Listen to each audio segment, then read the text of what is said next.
Hello नमस्कार मेरे प्यारे विद्यार्थियों। आरपीएससी द्वारा दोस्तों आपकी आयोजित की जाने वाली जो दोस्तों ईओ और आरओ जो भर्ती परीक्षा दोस्तों 2025 है, उसके रिगार्डिंग दोस्तों आज का ये मॉडल पेपर भाई 9वां मॉडल पेपर है ना। 9वां मॉडल पेपर दोस्तों आज आपके सामने लेकर आ चुका हूं। इससे पहले टोटल दोस्तों आपके 8 मॉडल पेपर कंप्लीट हो चुके हैं। नहीं देखा तो दोस्तों वीडियो को डिस्क्रिप्शन में लिंक दिया है, जाकर दोस्तों देख लेना। ठीक है, बिल्कुल दोस्तों देखिए, ऑथेंटिक यूनिक और एक जेन्युइन कंटेंट द्वारा दोस्तों तैयार किए गए मॉडल पेपर है। बिल्कुल यहां पर आपको देखिए 360 डिग्री के एंगल से दोस्तों प्रत्येक क्वेश्चन का भाई है ना, प्रत्येक क्वेश्चन का दोस्तों डिटेल है ना, डिटेल सॉल्यूशन दोस्तों यहां पर आपको देखने के लिए मिलेगा, जो सीधा दोस्तों आपकी एग्जाम में एक रामबाण एक मील का पत्थर दोस्तों साबित होगा। देखिए दोस्तों, मैं जो बताऊंगा ना हूबहू दोस्तों आपकी एग्जाम में भाई छपने वाला है। इसलिए दोस्तों साथ में अपने नोटबुक रखिए और दोस्तों नोट करते जाएगा। बिना कोई टाइम वेस्ट के दोस्तों शुरू करते हैं आज किस मॉडल पेपर का पहला प्रश्न क्या होगा। यहां पर देखिए दोस्तों पहला ही प्रश्न बहुत ही शानदार है, आप देख सकते हो। जी हाँ भाई, एप्लीकेशन का जो लिंक है Q50 जी के क्लासेज के नाम से ये वीडियो के डिस्क्रिप्शन में दिया गया है, आप जाकर चेक कर सकते हैं। ठीक है, आगे देखिए दोस्तों, हमारा पहला प्रश्न दोस्तों हम देख लेते हैं क्या बोल रहा है। डाबी की दोस्तों जो किसान आंदोलन में झंडा गीत गाते गाते दोस्तों राज्य पुलिस की गोली से कौन शहीद हुआ था। बिल्कुल दोस्तों 360 डिग्री के एंगल से फुल डिटेल सॉल्यूशन करेंगे प्रत्येक क्वेश्चन का, आपको चिंता करने की कोई जरूरत नहीं है। हमारे इस क्वेश्चन का आंसर दोस्तों क्या हो जाएगा, रूपा जी बाकड़ हो जाएगा, कृपा जी दाकड़, नानक जी बिलिया दोस्तों, बाल मुकुंद पीलवा। बताइए दोस्तों हमारे इस क्वेश्चन का आंसर क्या होगा। उत्तर नंबर दोस्तों 3 बिल्कुल करेक्ट हो जाएगा भाई। ठीक है, नानक जी भील। अब देखिए दोस्तों पीछे की हिस्ट्री में जाते हैं, है ना। देखिए बात हो रही है दोस्तों यहां पे नोट करना, 2 अप्रैल दोस्तों 1923 की बात हो रही है।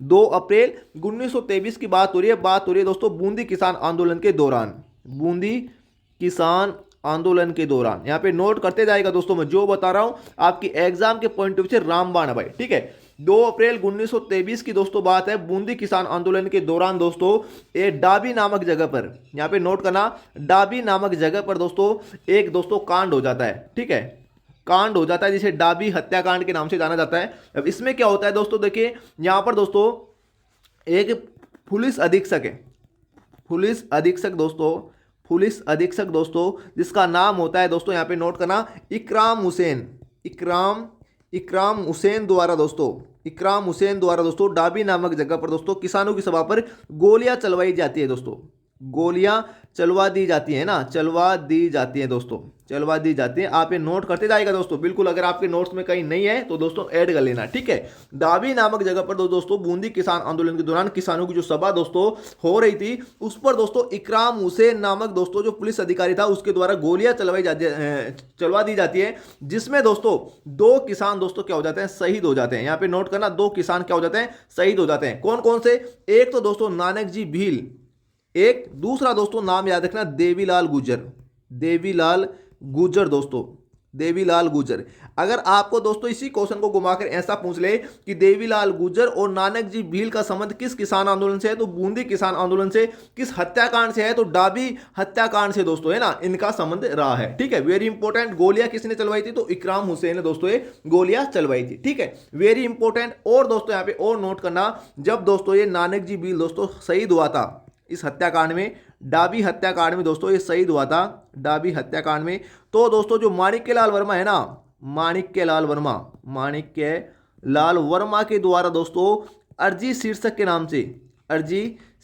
के नाम से दोस्तों एक गीत दोस्तों प्रकाशित किया गया था। किसकी याद में, नानक जी भील की याद में। इस बात का दोस्तों ध्यान रखना। ठीक है, जब डाबी हत्याकांड में नानक जी भील शहीद हुआ था तो इनकी याद में माणिक्यलाल वर्मा द्वारा अर्जी शीर्षक के नाम से दोस्तों एक गीत दोस्तों क्या किया था, प्रकाशित किया गया था। इस बात का दोस्तों ध्यान रखना। ठीक है, एग्जाम में क्वेश्चन भाई पूछा गया है। ठीक है, इसके अलावा देखिए दोस्तों, अगर मैं बात करूं रूपा जी और कृपा जी की बात करूं, इनका संबंध किस किसान आंदोलन से है, तो दोस्तों ध्यान रखना, बेंगू किसान आंदोलन से, बेंगू किसान आंदोलन से। भाई मैं बिल्कुल देखिए टू द फैक्ट दोस्तों बात करता हूं, है ना। मेरे पास दोस्तों आलतू और फालतू की बातें नहीं है, मैं जो बताता हूं ना एग्जाम के पॉइंट ऑफ से दोस्तों इंपॉर्टेंट है, हूबहू आपके एग्जाम में छपने वाला। ठीक है, तो इनका संबंध दोस्तों बेंगू किसान आंदोलन से, और इनकी मृत्यु दोस्तों बेंगू किसान आंदोलन में ही हुई थी। और इनकी जांच करने के लिए एक कमीशन गठित किया गया था जिसका नाम है ट्रेंच कमीशन। अगर पूछ ले कि ट्रेंच कमीशन का संबंध किस किसान आंदोलन से है, तो बेंगू किसान आंदोलन से है। क्यों गठित किया गया था, क्योंकि इस किसान आंदोलन में रूपा जी और कृपा जी 2 दाखड़ जाति के किसानों की दोस्तों मृत्यु हो गई थी। इनकी जांच के लिए कमीशन गठित किया गया था। ठीक है, मुझे लगता है आपका पूरा कंसेप्ट क्लियर। इसके अलावा भी मैं आपको कुछ और बताने वाला हूं, यहां पे नोट करना। अगर आपको दोस्तों पूछ ले कि नानजी पटेल और दोस्तों ठाकरी पटेल ठाकरे पटेल का संबंध किस किसान आंदोलन से है? तो दोस्तों आपको करना है बिजोलिया किसान आंदोलन से। बिजोलिया बिजोलिया किसान आंदोलन से दोस्तों, किसान आंदोलन से दोस्तों इनका संबंध है। नानाजी पटेल और ठाकरे पटेल का संबंध। पूरे यूट्यूब पर दोस्तों आपका ऐसा कंटेंट देखने के लिए नहीं मिलेगा। बिल्कुल दोस्तों, बिल्कुल एक ऑथेंटिक आप रामबाण कंटेंट दोस्तों इसको बोल सकते हो। ठीक है भाई, नोट कर लेना। मुझे लगता है आपका पूरा एकदम कंसेप्ट है, जो भी कंसेप्ट है वो दोस्तों क्लियर हो चुका होगा। चलिए दोस्तों नेक्स्ट क्वेश्चन देख लेते हैं। यहां पर देखिए दोस्तों क्या है, बहुत ही शानदार क्वेश्चन है दोस्तों। क्या बोल रहा है दोस्तों, यहां पे नोट करना। निम्नांकित में से कौन सा साक्ष्य हल्दी घाटी के युद्ध में दोस्तों महाराणा प्रताप को विजय मानता है? कितना बेहतरीन प्रश्न है दोस्तों। और हमारी इस क्वेश्चन का आंसर क्या होगा? राज प्रशस्ति है, राज प्रकाश है, जगदीश मंदिर प्रशस्ति है, या दोस्तों उपरोक्त सभी। हमारे इस क्वेश्चन का आंसर उत्तर नंबर 4 दोस्तों बिल्कुल करेक्ट हो जाएगा। ये सभी दोस्तों महाराणा प्रताप को क्या मानते हैं? विजय मानते हैं। तो दोस्तों ध्यान रखना, अगर आपको कोई पूछे कि हल्दी घाटी के युद्ध में दोस्तों जीत किसकी हुई थी, तो ये मत बताना कि किसी ने नहीं जीता था, महाराणा प्रताप ने ही दोस्तों जीता था। इस बात का ध्यान रखना, महाराणा प्रताप विजयी है दोस्तों और विजयी था। ठीक है, इस बात का ध्यान रखना। उत्तर नंबर 4 दोस्तों बिल्कुल करेक्ट हो जाएगा। इससे संबंधित दोस्तों देखिए, इनमें 4 प्रशस्ति को दोस्तों नाम दे रखे हैं। इनमें सबसे इंपॉर्टेंट कौन सी है दोस्तों? राज प्रशस्ति। ये सबसे इंपॉर्टेंट दोस्तों, एग्जाम में बहुत बार इससे संबंधित क्वेश्चन पूछा गया है। चलिए इसकी डिटेल में चर्चा कर लेते हैं। राज प्रशस्ति की दोस्तों मैं बात करूं तो 1600, यहां पे नोट करना 1676 ईस्वी की दोस्तों ये प्रशस्ति है। नोट करना। और किस राजवंश से संबंधित है? तो मेवाड़ राजवंश से। यहां पे नोट करते जाएगा दोस्तों, मेवाड़ राजवंश से दोस्तों ये प्रशस्ति है वो संबंधित है। ठीक है, यहां पे लिख देता हूं संबंधित है। ठीक है, संबंधित है। इसके अलावा देखिए दोस्तों ये कहां से प्राप्त हुई? तो राजसमंद जो झील है ना आपकी, राजसमंद जो दोस्तों झील है उसकी दोस्तों एक पाल है नौचक्की पाल। नौचक्की पाल से दोस्तों ये है, ये जो झील है वो दोस्तों क्या हुई है, यहां से दोस्तों प्राप्त हुई है राज प्रशस्ति। ठीक है, वेरी इंपॉर्टेंट है, इस पर स्थित है। और दोस्तों ये राज प्रशस्ति विश्व की सबसे बड़ी प्रशस्ति है। यहां पे नोट करना, विश्व की सबसे बड़ी प्रशस्ति अगर आपको पूछ ले, सबसे बड़ी प्रशस्ति, सबसे बड़ी प्रशस्ति दोस्तों अगर आपको पूछ ले तो कौन सी करोगे? राज प्रशस्ति दोस्तों, राज प्रशस्ति जो मेवाड़ राजवंश से संबंधित है। Very very important. इसका प्रशस्तिकार दोस्तों कौन है? इसका प्रशस्तिकार दोस्तों कौन है? तब दोस्तों आपको करना है रणछोड़ बट तेलंग। यहां पे नोट करना, रणछोड़ बट तेलंग दोस्तों इसका प्रशस्तिकार है। वेरी वेरी इंपॉर्टेंट, इस बात का ध्यान रखना। किस लैंग्वेज में दोस्तों लिखी गई है राज प्रशस्ति? तो संस्कृत भाषा में लिखी गई है। संस्कृत भाषा में दोस्तों उल्लेखित है, इस बात का भी दोस्तों ध्यान रखना। ठीक है, वेरी वेरी इंपॉर्टेंट। और इसके अलावा सबसे इंपॉर्टेंट फैक्ट और बता देता हूं, राज प्रशस्ति अगर आपको पूछ ले कि मेवाड़ मुगल संधि का उल्लेख किस प्रशस्ति में किया गया है? मेवाड़ मुगल संधि का उल्लेख है, जो संधि हुई थी ना दोस्तों, मेवाड़ मुगल संधि। अरे भाई भूल गया क्या? 5 फरवरी 1615 ईस्वी, 5 फरवरी 1615 में जो मेवाड़ मुगल संधि हुई थी ना अमर सिंह और दोस्तों जहांगीर के मध्य, वो दोस्तों इसका उल्लेख किस प्रशस्ति में किया गया है? और ऑप्शन में अगर आपको देखने के लिए मिल जाए कीर्ति स्तंभ प्रशस्ति, राज प्रशस्ति, राय सिंह प्रशस्ति, तो आपको करना है राज प्रशस्ति में दोस्तों ये किया गया है। इस बात का ध्यान रखना, वेरी वेरी इंपॉर्टेंट। इस प्रशस्ति से संबंधित एक क्वेश्चन और एग्जाम में पूछा गया है कि दोस्तों राज प्रशस्ति को कितने खंडों में दोस्तों ये लिखी गई है? तो 25 खंडों में लिखी गई है। मैं जो बता रहा हूं ना, हर क्वेश्चन दोस्तों एग्जाम में पूछा गया है, नोट कर लेना। यकीन ना हो तो मैं आपको दिखा देता हूं, 1 मिनट। यहां पर देखिए दोस्तों, ये देखिए, ये आपका सामने क्वेश्चन है ना, ये एग्जाम में क्वेश्चन दोस्तों पूछा गया है। देखिए नोट करना, राज प्रशस्ति दोस्तों कितने पर स्तर खंडों पर दोस्तों लिखी गई है? 20, 35, 30, 25। तो इसलिए मैं बता रहा हूं, जो बता रहा हूं हूबहू दोस्तों एग्जाम में कहीं ना कहीं पूछा गया है आरपीएससी द्वारा। तो 25 खंडों में दोस्तों लिखी गई है। तो आपको जैसा क्वेश्चन पूछे वैसा दोस्तों आपको आंसर करना है। सर ऐसे भी कोई यूट्यूब पर पढ़ाता है क्या? हम पढ़ाते हैं हमारे बच्चों को, है ना। इसलिए बता रहा हूं दोस्तों, अगर आप ये हमारी ईओ और आरओ जो दोस्तों जो 21 ऑनलाइन जो टेस्ट सीरीज है ना, 21 ऑनलाइन जो टेस्ट सीरीज है, जिसमें दोस्तों पार्ट ए और पार्ट बी दोनों को दोस्तों कवर किया गया है। अगर ये टेस्ट सीरीज आप ज्वाइन करते हो ना, तो पहली बार में दोस्तों ईओ आरओ परीक्षा को दोस्तों आप क्लियर करोगे, पहली बार में, है ना। पूरा कंसेप्ट दोस्तों आपका कवर किया गया। प्रत्येक टेस्ट सीरीज में 120 क्वेश्चन रहेंगे। थोड़ा सा मैं आपको डिटेल में बता देता हूं, ठीक है।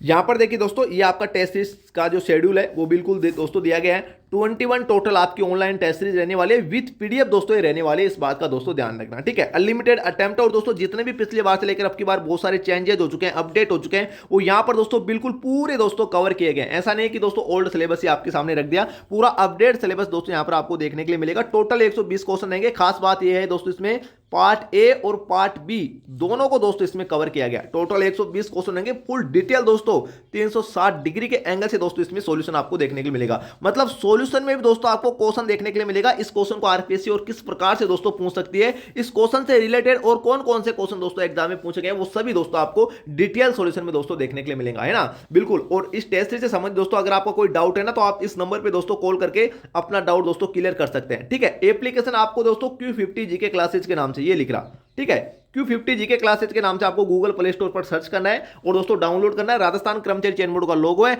वैसे इस एप्लीकेशन का जो लिंक है ना, वो वीडियो के डिस्क्रिप्शन में दोस्तों दिया गया है, ठीक है। वीडियो के डिस्क्रिप्शन में एप्लीकेशन का लिंक दिया गया है, वहां से आप ज्वाइन कर सकते हो। टोटल दोस्तों 299 प्लस दोस्तों आपका 10-15 रुपए जीएसटी चार्ज लगेगा। टोटल दोस्तों आपको 317 रुपए पे करके दोस्तों टेस्ट सीरीज ज्वाइन कर लेना भाई, ठीक है। रामबाण कंटेंट है दोस्तों, मैं बता रहा हूं। देखिए 100% तो नहीं बोल सकता, लेकिन दोस्तों 80 से 90% के बीच में दोस्तों यहां से हूबहू दोस्तों यहां से कंटेंट भाई छपने वाला है। बिल्कुल हमारी टीम प्रॉपर रूप से दोस्तों इसी वैकेंसी पर काम कर रही है। चलिए दोस्तों आते हैं फिर से हमारे क्वेश्चन पर। तो दोस्तों हमारे इस क्वेश्चन का आंसर उत्तर नंबर 4 दोस्तों बिल्कुल करेक्ट हो जाएगा। यहां पर देखिए एक क्वेश्चन और आपका छूट गया, उसे भी मैं क्लियर करा देता हूं। ये देखिए दोस्तों, बहुत ही शानदार प्रश्न है दोस्तों। क्वेश्चन का लेवल देख सकते हो। मेवाड़ प्रजा मंडल का दोस्तों जो अस्थायी कार्यालय भाई, मेवाड़ प्रजा मंडल का जो अस्थायी कार्यालय कहां पर दोस्तों स्थापित किया गया था। मेवाड़ प्रजा मंडल से संबंधित पूरी दोस्तों 360 डिग्री के एंगल से दोस्तों जितने भी डिटेल है पूरी की चर्चा करने वाले हैं। चित्तौड़गढ़ में, उदयपुर में, अजमेर में या दोस्तों भीलवाड़ा में। भाई मेवाड़ प्रजामंडल का जो अस्थायी जो कार्यालय था वो दोस्तों अजमेर में स्थापित किया गया, तो उत्तर नंबर 3 दोस्तों बिल्कुल करेक्ट हो जाएगा। अब दोस्तों बात कर लेते हैं मेवाड़ प्रजामंडल से संबंधित जितने भी दोस्तों जो भी फैक्ट है उनकी, ठीक है। देखिए मेवाड़ प्रजामंडल की दोस्तों मैं बात करूं ना, तो मेवाड़ प्रजामंडल का गठन दोस्तों यहाँ पे नोट करना, इसका गठन कब किया गया था, तो डेट बड़ी इंपॉर्टेंट है, याद रखना। 24 अप्रैल दोस्तों 1938 को दोस्तों इसका गठन किया गया था। और किसके द्वारा किया गया था, है ना, किसके द्वारा किया गया था। क्वेश्चन एग्जाम में पूछा गया था किसके द्वारा किया गया था, तो माणिक्यलाल वर्मा के द्वारा। बलवंत सिंह मेहता मत कर देना गलती से, माणिक्यलाल वर्मा के द्वारा किया गया था। और किसकी अध्यक्षता में किया गया था, किसकी अध्यक्षता में दोस्तों किया गया था, तो बलवंत सिंह मेहता की अध्यक्षता में, बलवंत सिंह मेहता की अध्यक्षता में दोस्तों मेवाड़ प्रजामंडल का गठन किया गया था, ठीक है। अब एग्जाम में क्वेश्चन ये पूछा जाता है कि मेवाड़ प्रजामंडल का प्रथम अध्यक्ष कौन था, प्रथम अध्यक्ष कौन था, और दोस्तों प्रथम उपाध्यक्ष कौन था। ये क्वेश्चन एग्जाम में पूछा गया थोड़े दिन पहले आरपीएससी द्वारा। ये प्रथम उपाध्यक्ष के बारे में पूछा था कि मेवाड़ प्रजामंडल का प्रथम उपाध्यक्ष कौन था। तो दोस्तों यहाँ पे नोट करना, प्रथम अध्यक्ष तो आपके बलवंत सिंह मेहता हो ही गए क्योंकि इनकी अध्यक्षता में किया गया था, लेकिन प्रथम उपाध्यक्ष कौन था, तो बूरेलाल भैया। यहाँ पे नोट करना, बूरेलाल भैया दोस्तों, ये दोस्तों क्या थे, इनके दोस्तों प्रथम उपाध्यक्ष थे मेवाड़ प्रजामंडल के, ठीक है। Very very important. इसके अलावा और नोट करना, अगर आपको दोस्तों क्वेश्चन ये पूछ ले कि मेवाड़ प्रजामंडल की टोटल कितनी शाखाएं थी, नोट करना भाई, मेवाड़ प्रजामंडल की टोटल कितनी शाखाएं थी, टोटल 4 शाखाएं थी दोस्तों। कहां कहां पर थी, तो यहां पे नोट करना, इसकी दोस्तों जो पहली शाखा थी वो बंबई में थी, बंबई में थी पहली शाखा। दूसरी शाखा का दोस्तों नाम नोट करना, नागपुर में थी दूसरी शाखा। तीसरी शाखा दोस्तों आप नाम नोट करना, जलगांव में थी, जलगांव। और चौथी शाखा दोस्तों आपकी पड़ती है अकोला में, जो हमारे राजस्थान में, ठीक है, अकोला में थी। तो इसकी टोटल 4 शाखाएं थी, बंबई, नागपुर, जलगांव और अकोला, ठीक है। वेरी वेरी इंपॉर्टेंट है। इसके अलावा दोस्तों और नोट करना, अगर आपको क्वेश्चन ये पूछ ले मेवाड़ प्रजामंडल का प्रथम अधिवेशन, मेवाड़ प्रजामंडल का प्रथम अधिवेशन भाई, प्रथम अधिवेशन दोस्तों कब हुआ था, ये एग्जाम में क्वेश्चन पूछा गया है। प्रथम अधिवेशन, तो गलती से दोस्तों, गलती से 24 अप्रैल मत कर देना, ठीक है ना। इसका अधिवेशन हुआ था दोस्तों नवंबर 1941 में। किसकी अध्यक्षता में हुआ था, तो माणिक्यलाल वर्मा की अध्यक्षता में, माणिक्यलाल वर्मा की अध्यक्षता में हुआ था। और मेवाड़ प्रजामंडल का गठन किसके अध्यक्षता में हुआ था, बलवंत सिंह मेहता की अध्यक्षता में। इसमें आप कंफ्यूज मत हो जाना, ठीक है। ये प्रथम अधिवेशन का जो हुआ था वो किसके अध्यक्षता में हुआ था, माणिक्यलाल वर्मा की अध्यक्षता में, नवंबर 1941 में, ठीक है। इतना कंसेप्ट क्लियर। कहां पर हुआ था, तो भाई उदयपुर में हुआ था, उदयपुर में हुआ था, ठीक है। इसके अलावा देखिए दोस्तों एक क्वेश्चन और एग्जाम में पूछा गया था एक बार कि आनंदी लाल व दोस्तों शांति लाल का संबंध है, शांति लाल का संबंध दोस्तों किस प्रजामंडल से है, तो दोस्तों मेवाड़ प्रजामंडल से आनंदी लाल और शांति लाल का संबंध भी। जैसा क्वेश्चन पूछे वैसा दोस्तों आपको आंसर करना है। मुझे नहीं लगता दोस्तों आपको कोई कंसेप्ट बाकी रह गया होगा, ठीक है। मेवाड़ प्रजामंडल से संबंधित इससे बार जिंदगी में कभी दोस्तों क्वेश्चन नहीं आएगा। उत्तर नंबर दोस्तों 3 बिल्कुल करेक्ट हो जाएगा। नेक्स्ट क्वेश्चन देख लेते हैं। बिल्कुल दोस्तों अगर आप ये टेस्ट सीरीज ज्वाइन करते हो ना हमारी ईओआरओ की, तो मैं गारंटी दे रहा हूं दोस्तों 80 से 90% कंटेंट, देखिए दुनिया में ऐसी कोई टेस्ट सीरीज नहीं है जिसे 100% कंटेंट पूछा जाता है, लेकिन 80 से 90% के बीच में जो कंटेंट पूछा जाएगा ना, हूबहू दोस्तों आपके पेपर में छपेगा भाई, हूबहू आपके पेपर में।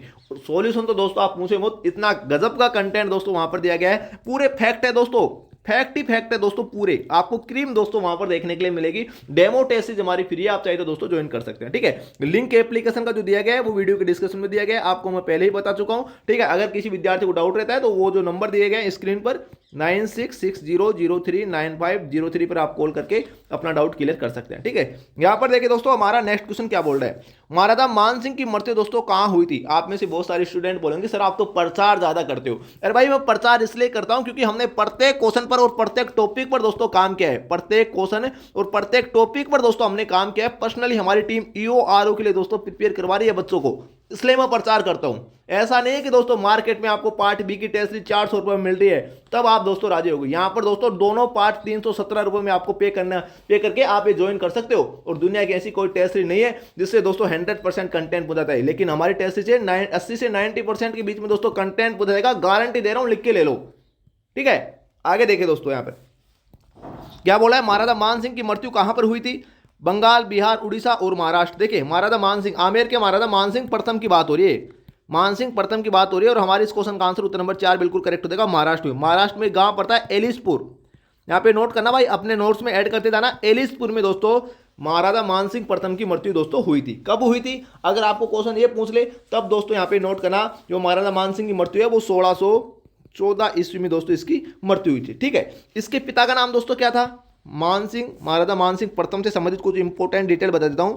अगर इसके पिता का नाम अगर आपको पूछ ले तो याद होना चाहिए ना, भगवंत दास या भगवंत दास, ठीक है। इसके पिता का नाम था। माता का नाम दोस्तों बड़ा इंपॉर्टेंट है, एग्जाम में पूछा गया है। माता का नाम था भगवती पंवार जी।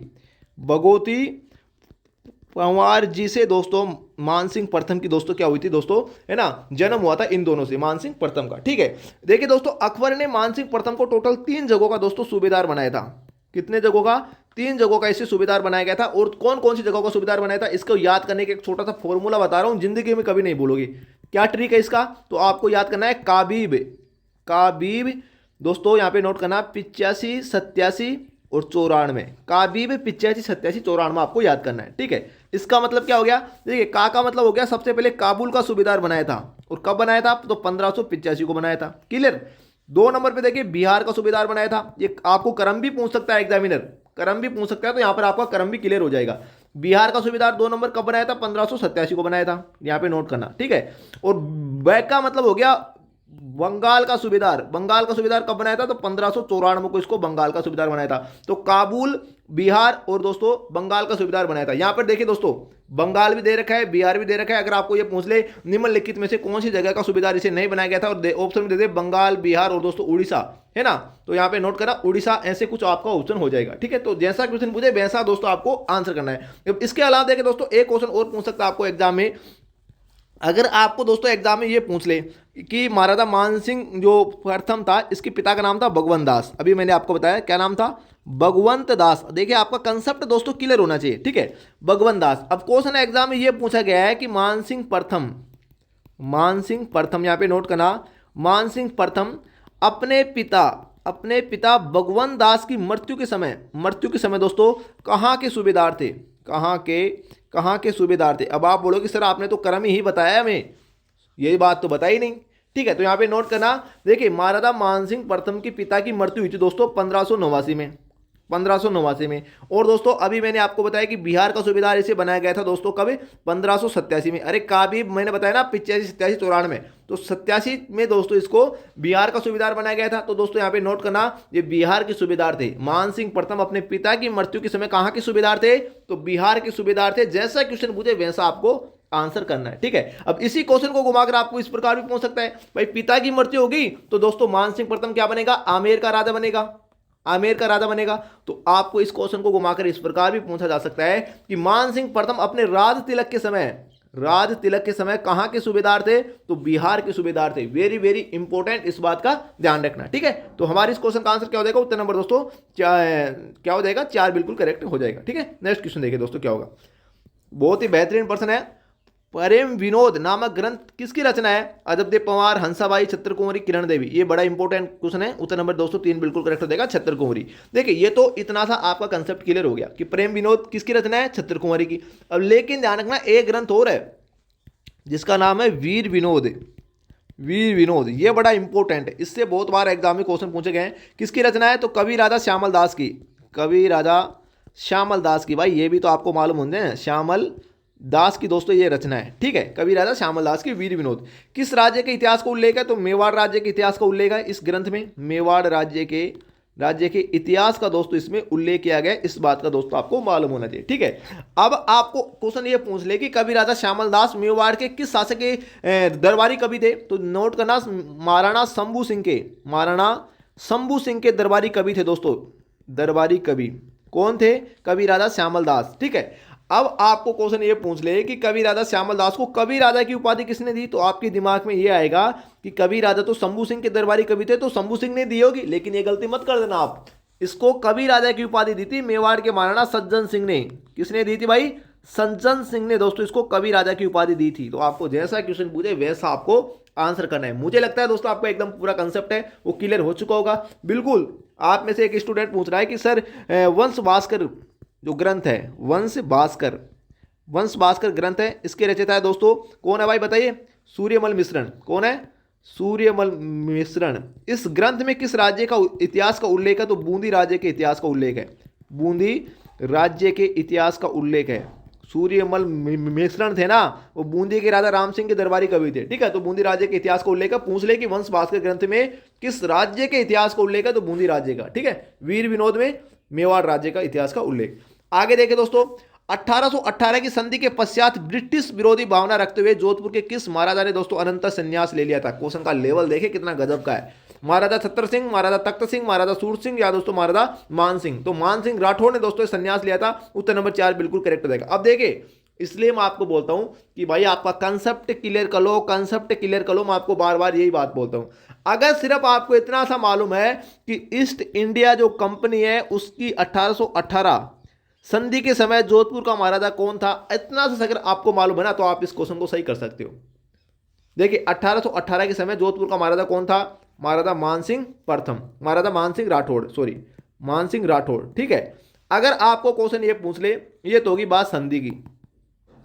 अगर आपको क्वेश्चन ये पूछ ले कि एकीकरण के समय जोधपुर का शासक कौन था, तो आपको करना है महाराजा हनुमान सिंह, महाराजा हनुमंत सिंह दोस्तों, जो दोस्तों अपनी रियासत को पाकिस्तान में दोस्तों मिलाना चाहता था, महाराजा हनुमंत सिंह, ठीक है।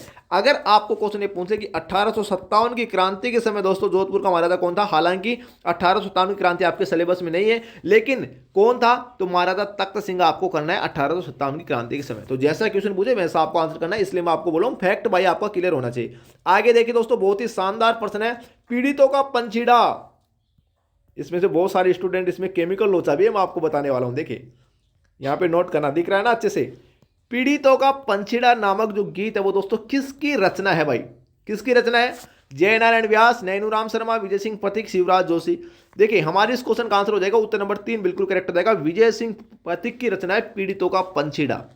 अगर आपको पूछ ले केवल पंछीड़ा किसकी रचना है, केवल पंछीड़ा किसकी रचना है, या आपको क्वेश्चन ऐसा भी पूछ सकता है कि बिजोलिया किसान आंदोलन के दौरान, बिजोलिया किसान आंदोलन के दौरान दोस्तों पंछीड़ा नामक गीत किसने लिखा था? तो गलती से विजय सिंह पथिक मत कर देना। पंछीड़ा नामक जो गीत है वो दोस्तों किसकी रचना है? माणिक्यलाल वर्मा की, माणिक्यलाल वर्मा की। केवल पंछीड़ा पूछे तो माणिक्यलाल वर्मा करना है, पीड़ितों का पंछीड़ा पूछे तो विजय सिंह पथिक करना है, ठीक है। मतलब आपका डाउट रहना ही नहीं चाहिए। यहां पर देखिए, अगर मैं बात करूं दोस्तों विजय सिंह पथिक से संबंधित कुछ इंपॉर्टेंट फैक्ट की, तो यहां पे नोट करते जाएगा दोस्तों। विजय सिंह पथिक का मूल नाम अक्सर एग्जाम में पूछा जाता है, मूल नाम क्या है दोस्तों? भूप सिंह गुजर। क्या नाम है भाई? भूप सिंह गुजर। और मैं दोस्तों गारंटी दे रहा हूं ऐसा कंटेंट पूरे यूट्यूब पर आपको कहीं देखने के लिए नहीं मिलेगा, शायद ही कहीं देखने के लिए मिलेगा, लेकिन दोस्तों एक 24 कैरेट ब्रह्मास्त्र कंटेंट है। अपने हाथ में नोटबुक रखे और नोट करते जाएगा, मैं फिर से बता रहा हूं, ठीक है। मूल नाम क्या है? भूप सिंह गुजर। विजय सिंह पथिक दोस्तों को राजस्थान में किसान आंदोलन का जनक कहा जाता है। राजस्थान में किसान आंदोलन का जनक, किसान आंदोलन का जनक किसे कहा जाता है? तो दोस्तों ये विजय सिंह पथिक को कहा जाता है। गलती से बिजोलिया किसान आंदोलन का जनक मत कर देना। बिजोलिया किसान आंदोलन का जनक कहा जाता है साधु सीताराम दास को, साधु सीताराम दास को दोस्तों बिजोलिया किसान आंदोलन का जनक कहा जाता है। ठीक है, इसके अलावा विजय सिंह पथिक की मैं और बातें करूं तो विजय सिंह पथिक ने दोस्तों 1919 ईस्वी में दोस्तों वर्धा महाराष्ट्र में, कहां पर, वर्धा महाराष्ट्र में दोस्तों राजस्थान सेवा संघ की स्थापना की थी। राजस्थान सेवा संघ की स्थापना की थी। अगर आपको पूछ ले राजस्थान सेवा संघ की स्थापना कब हुई, 1919 में हुई। किसने की, विजय सिंह पथिक ने की। कहां पर की, वर्धा महाराष्ट्र में की थी। ठीक है, आगे देखिए दोस्तों, इसी विजय सिंह पथिक ने दोस्तों बिजोलिया किसान आंदोलन में दोस्तों ऊपरमाल पंच बोर्ड की स्थापना की थी। ऊपरमाल पंच बोर्ड की स्थापना की थी। ऊपरमाल पंच बोर्ड की स्थापना की थी और इसका अध्यक्ष बनाया था मन्ना पटेल को। थोड़े दिन पहले क्वेश्चन सेकंड ग्रेड में पूछा गया था। ठीक है, ऊपरमाल पंच बोर्ड की स्थापना किसने की, विजय सिंह पथिक ने। कब की थी दोस्तों, 1917 में की थी, बेरीसाल नामक गांव में। ठीक है, आगे चलिए दोस्तों, अगर आपको क्वेश्चन ये पूछ लेना कि दोस्तों विद्या प्रचारिणी सभा की स्थापना किसने की, विद्या प्रचारिणी सभा की स्थापना किसने की, तो गलती से विजय सिंह पथिक मत कर देना दोस्तों। विजय सिंह पथिक का संबंध था विद्या प्रचारिणी सभा की, लेकिन इसकी स्थापना नहीं की थी। स्थापना की थी हरिबाऊ किंकर ने, क्योंकि काफी जगह दोस्तों ये लिखा हुआ है कि विद्या प्रचारिणी सभा की स्थापना बिजोलिया किसान आंदोलन के दौरान विजय सिंह पथिक ने की थी। ये बात गलत है। विद्या प्रचारिणी सभा की स्थापना हरिबाऊ किंकर ने की थी। Very very important. ठीक है, तो मुझे लगता है आपका एकदम पूरा जो कंसेप्ट है वो दोस्तों क्लियर हो चुका होगा। नेक्स्ट क्वेश्चन दोस्तों देख लेते हैं। ठीक है, आगे चलिए दोस्तों, यहां पर देखिए दोस्तों बहुत ही शानदार प्रश्न है भाई। बिजोलिया ठिकाने का संस्थापक कौन था? पूरा कंसेप्ट दोस्तों इसका क्लियर करवाऊंगा, है ना, कभी जिंदगी में नहीं भूलोगे आप। बिजोलिया ठिकाने का संस्थापक कौन था? राव केशवदास, अशोक परमार, राव गोविंद दास या दोस्तों ठाकुर कृष्ण सिंह। हमारे इस क्वेश्चन का आंसर क्या हो जाएगा? उत्तर नंबर दोस्तों 2 बिल्कुल करेक्ट हो जाएगा, अशोक परमार। अब दोस्तों देखिए, इसी क्वेश्चन को एग्जामिनर घुमाकर इस प्रकार भी पूछ सकता है, बिजोलिया ठिकाने का संस्थापक किस राजवंश से संबंधित था?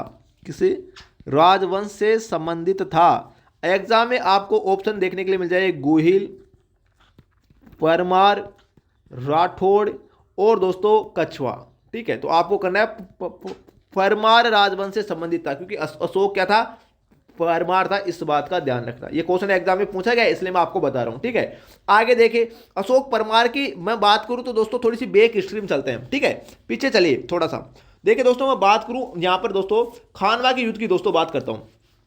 खानवा का युद्ध, अब आप बोलोगे सर ये खानवा का युद्ध बीच में कहां से आ गया? भाई इसका संबंध है यहां से बहुत ही तगड़ा। देखिए खानवा का युद्ध कब हुआ था? आप सबको मालूम है 1527 में हुआ था। और दोस्तों यहां पे नोट करना, राणा सांगा की तरफ से दोस्तों इस खानवा के युद्ध में राणा सांगा की तरफ से, राणा सांगा की ओर से या सांगा की तरफ से दोस्तों इसने दोस्तों लड़ाई लड़ी थी अशोक परमार ने। और इसी के उपलक्ष्य में दोस्तों इसको गिफ्ट दिया था राणा सांगा ने दोस्तों, है ना, बिजोलिया ठिकाना दोस्तों इसे गिफ्ट दिया था अशोक परमार को, क्योंकि इसने राणा सांगा की तरफ से खानवा के युद्ध में लड़ाई लड़ी। तो बिजोलिया ठिकाना दोस्तों कौन सी श्रेणी का ठिकाना था? तो ए श्रेणी का ठिकाना था या प्रथम श्रेणी का ठिकाना था। एग्जाम में अगर पूछ ले कि बिजोलिया जो ठिकाना था वो किस श्रेणी का ठिकाना था, तो ए श्रेणी का ठिकाना था। इस बात का दोस्तों ध्यान रखना। ठीक है, तो इतना सब आपको कंसेप्ट क्लियर हो गया। अब आगे चलिए, अगर आपको ये पूछ ले दोस्तों बिजोलिया जो ठिकाना था उस ठिकाने के किसानों पर दोस्तों चंवरी कर किसने लगाया था? चंवरी कर किसने लगाया था दोस्तों? तो चंवरी कर दोस्तों लगाने वाला था दोस्तों, यहां पे नोट करना, राव कृष्ण सिंह बिजोलिया ठिकाने का ठिकानेदार था दोस्तों ये राव कृष्ण सिंह। 1903 में दोस्तों इसने क्या लगाया था भाई? चंवरी कर लगाया था। एग्जाम में क्वेश्चन ये भी पूछा गया है कि दोस्तों 1897 को जो बिजोलिया किसान आंदोलन क्या हुआ था, शुरू हुआ था, तो बिजोलिया किसान आंदोलन के शुरुआती टाइम में दोस्तों बिजोलिया का ठिकानेदार कौन था? तो राव कृष्ण सिंह था। इस बात का ध्यान रखना, जिसने 1903 में बिजोलिया की जनता पर चंवरी कर लगाया था। इतना कंसेप्ट क्लियर। 1906 में दोस्तों बिजोलिया का नया ठिकानेदार बना राव पृथ्वी सिंह। इसने दोस्तों बिजोलिया की जनता पर भाई उत्तराधिकारी शुल्क लगा दिया।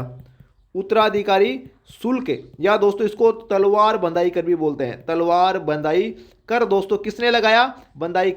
बंदाई कर दोस्तों किसने लगाया? तो राव पृथ्वी सिंह ने लगाया था 1906 में बिजोलिया की जनता पर। ठीक है, सबसे पहले कौन? अशोक परमार, उसके बाद में बिजोलिया का ठिकानेदार राव कृष्ण सिंह, उसके बाद में राव पृथ्वी सिंह।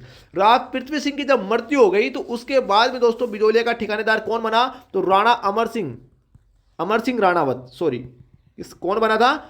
अमर सिंह राणावत दोस्तों ये बिजोलिया का ठिकानेदार बना था। तो इनका क्रम भी दोस्तों ध्यान रखना, सबसे पहले राव कृष्ण सिंह, राव पृथ्वी सिंह और फिर अमर सिंह राणावत। जैसा क्वेश्चन पूछे वैसा दोस्तों आपको आंसर करना है। मुझे लगता है आपका एकदम पूरा कंसेप्ट है वो क्लियर हो चुका होगा। ठीक है, नेक्स्ट क्वेश्चन देख लेते हैं दोस्तों क्या होगा। यहां पर देखिए दोस्तों बहुत ही शानदार प्रश्न है भाई, लेवल का प्रश्न है। लेवल देखिए दोस्तों कितना बेटर लेवल है। क्या बोल रहा है, नवीन राजस्थान नामक समाचार पत्र बंद होने के पश्चात पुनः किस नाम से प्रकाशित हुआ था? प्रताप, राजस्थान केसरी, तरुण राजस्थान, राजस्थान समाचार पत्र। हमारे इस क्वेश्चन का आंसर क्या हो जाएगा? उत्तर नंबर 3 बिल्कुल करेक्ट हो जाएगा, तरुण राजस्थान के नाम से। अब इसकी पीछे की दोस्तों हिस्ट्री देख लेते हैं। ठीक है, बात हो रही है दोस्तों 1922 में की, 1922 की बात हो रही है। राजस्थान सेवा संघ द्वारा, राजस्थान जो सेवा संघ था जिसकी स्थापना विजय सिंह पथिक ने की थी, सेवा संघ द्वारा दोस्तों 1922 में दोस्तों ये नवीन राजस्थान समाचार पत्र प्रकाशित किया गया, प्रकाशित किया गया। तो नवीन राजस्थान जो सेवा समाचार पत्र था, किसका समाचार पत्र था? राजस्थान सेवा संघ का समाचार पत्र था, जिसे 1922 में अजमेर से प्रकाशित किया जाता था, अजमेर से प्रकाशित किया जाता था, प्रकाशित किया जाता था। इतना कंसेप्ट क्लियर। इसके संपादक कौन थे? संपादक कौन थे दोस्तों? नवीन राजस्थान के संपादक कौन थे, मैं ये पूछ रहा हूं। तो नवीन राजस्थान के जो संपादक थे ना, उसका नाम है किशोर सिंह वर्मा। यहां पे नोट करना, किशोर सिंह वर्मा दोस्तों नवीन राजस्थान समाचार पत्र के क्या थे दोस्तों? संपादक थे। ठीक है, और दोस्तों यहां पे नोट करना, जो अंग्रेजी सरकार, इसने दोस्तों अंग्रेजी सरकार के खिलाफ, अंग्रेजी सरकार के खिलाफ दोस्तों आर्टिकल छापे थे भाई, आर्टिकल छापे थे इस नवीन राजस्थान समाचार पत्र ने। इसलिए दोस्तों इसे 1923 में दोस्तों इसे बैन कर दिया गया और दोस्तों वापस किस नाम से शुरू किया गया? तो तरुण राजस्थान के नाम से दोस्तों इसे शुरू किया गया था। तो उत्तर नंबर 3 दोस्तों बिल्कुल करेक्ट हो जाएगा। मुझे लगता है आपका एकदम पूरा कंसेप्ट क्लियर। ठीक है, नेक्स्ट क्वेश्चन देख लेते हैं दोस्तों क्या होगा। यहां पर देखिए दोस्तों, यहां पर देखिए दोस्तों एक बात और बता देता हूं आपको। प्रताप समाचार पत्र के अगर मैं बारे में बात करूं तो प्रताप समाचार पत्र जो बिजोलिया किसान आंदोलन में, यहां पे नोट करना, जो दोस्तों जो बिजोलिया किसान आंदोलन था, उसमें किसानों पर हो रहे अत्याचारों से संबंधित जितने भी दोस्तों आर्टिकल उल्लेखित हुए थे ना, वो दोस्तों प्रताप समाचार पत्र में प्रकाशित किए गए थे। और दोस्तों यहाँ पे नोट करना, प्रताप समाचार पत्र गणेश शंकर विद्यार्थी दोस्तों इसके समाचार संपादक थे। गणेश शंकर विद्यार्थी जो कानपुर से दोस्तों क्या होता है दोस्तों, प्रकाशित होता था प्रताप समाचार पत्र। राजस्थान केसरी की दोस्तों अगर मैं बात करूँ, राजस्थान केसरी समाचार पत्र की, तो ये भी दोस्तों हमारे राजस्थान सेवा संघ का समाचार पत्र था, राजस्थान सेवा संघ का समाचार पत्र था। लेकिन दोस्तों ये कहां से प्रकाशित होता था? तो वर्धा महाराष्ट्र से, वर्धा महाराष्ट्र से दोस्तों प्रकाशित होता था, जहां पर दोस्तों राजस्थान सेवा संघ की 1919 में स्थापना हुई थी। ठीक है, तो ये आपका पूरा कंसेप्ट एकदम क्लियर। नेक्स्ट क्वेश्चन देख लेते हैं दोस्तों क्या होगा। यहां पर देखिए दोस्तों बहुत ही शानदार प्रश्न है। क्या बोल रहा है दोस्तों, यहां पे नोट करना, राजस्थान की रियासतों के एकीकरण का दोस्तों आरोही क्रम क्या है? मतलब सबसे पहले कौन सी रियासत एकीकरण में मिली थी, उसके बाद में कौन सी, उसके बाद में कौन सी और उसके बाद में कौन सी, ये दोस्तों इनका क्रम देखना है। देखिए दोस्तों टोंक रियासत राजस्थान एकीकरण के दूसरे चरण में इसको सम्मिलित किया गया था, दूसरे चरण में। ठीक है, उदयपुर को तीसरे चरण में सम्मिलित किया गया था, जैसलमेर को चौथे चरण में सम्मिलित किया गया था, चौथे चरण में, और दोस्तों अजमेर को आपके 7वें चरण में सम्मिलित किया गया था। तो इनका क्रम क्या हो जाएगा? 1 2 3 4 हो जाएगा। उत्तर नंबर 1 दोस्तों बिल्कुल करेक्ट हो जाएगा। यहां पर देखिए कुछ इंपॉर्टेंट फैक्ट बता देता हूं आपको, जैसलमेर से संबंधित कुछ फैक्ट बताता हूं। जैसलमेर को दोस्तों राजस्थान एकीकरण के चौथे चरण में क्या किया गया था? सम्मिलित किया गया था। ठीक है, जैसलमेर को प्लस जयपुर को प्लस जोधपुर को, जैसलमेर जोधपुर, जैसलमेर जयपुर जोधपुर और बीकानेर को, इन 4 बड़ी रियासतों को दोस्तों यहाँ पे नोट करना, सम्मिलित किया गया था 30 मार्च दोस्तों 1949 को इसको सम्मिलित किया गया था। जिसके उपलक्ष्य में दोस्तों यहाँ पे नोट करना, जिसके उपलक्ष्य में प्रतिवर्ष 30 मार्च को दोस्तों क्या मनाया जाता है? राजस्थान दिवस दोस्तों मनाया जाता है। ठीक है,